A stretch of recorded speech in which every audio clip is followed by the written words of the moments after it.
I don't want to change you. I don't want to send you the message that you're not good enough and that you have to be different and that, and. Like, I'm not out to make you in my image, okay? But when I'm in relationship with you and you do something and I'm having a negative reaction of any kind based on my interpretations, based on my perceptions, based on my history, based on everything I bring to that moment, the relational act is to hold the awareness together. That's why, and Mika, you were asking this, it's about holding it together in the relational field, not in myself. If I don't tell you how something landed on me, or I don't tell you the impact something is having on me, you don't know. You're not going to just naturally know that, because you're going in your frame of reference, doing what you think is just a normal way of being. So the way that we wake up is when we bump up against difference, and this thing that somebody else would think is great, somebody else tells me I don't like it. In that moment of awareness, so I need to let you know the impact you're having on me. Oh, when you said blah, blah, blah, it came across like this, or I felt like this. Here's the awareness. So what we want to do is reveal to other people the impact that they are having on us, with no demand that they be different, with no idea that it was wrong, with no judgment that that shouldn't happen. We're simply holding it in awareness, but now our awareness is together instead of just in me.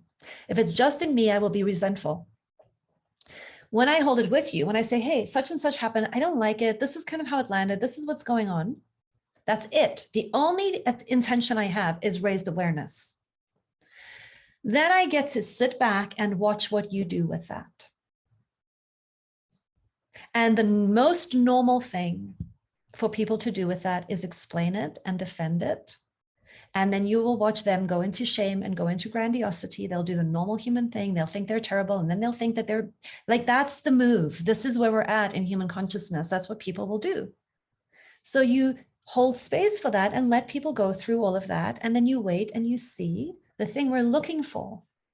If you're really wanting a deeper kind of relationship with people, the thing you're looking for is an expression of care for the impact. When I say, hey, when you said blah, blah, blah, all I want is for you to say, oh, really? That's how it came across. God, I'm so sorry. That's not my intention at all. Thanks for letting me know that. If you go into shame, you're not available for care. If you go into grandiosity, you're not available for care. And the thing that humans want is the experience of mattering and being cared for. And when we know that the impact mattered and you care about it, we have such a big range of that's okay. That's okay. If I know you care about it, I can work with anything. But the place where we will disconnect is if I say, hey, blah, blah, blah, blah, blah, and the other person going into shame and grandiosity and shame and grandiosity and shame and grandiosity, defensiveness and collapse, defensiveness and collapse. It's very difficult to have a fun, playful relationship when those are the only moves we have. So the more that you can get yourself out of those, you can begin having fun without having to be perfect. So.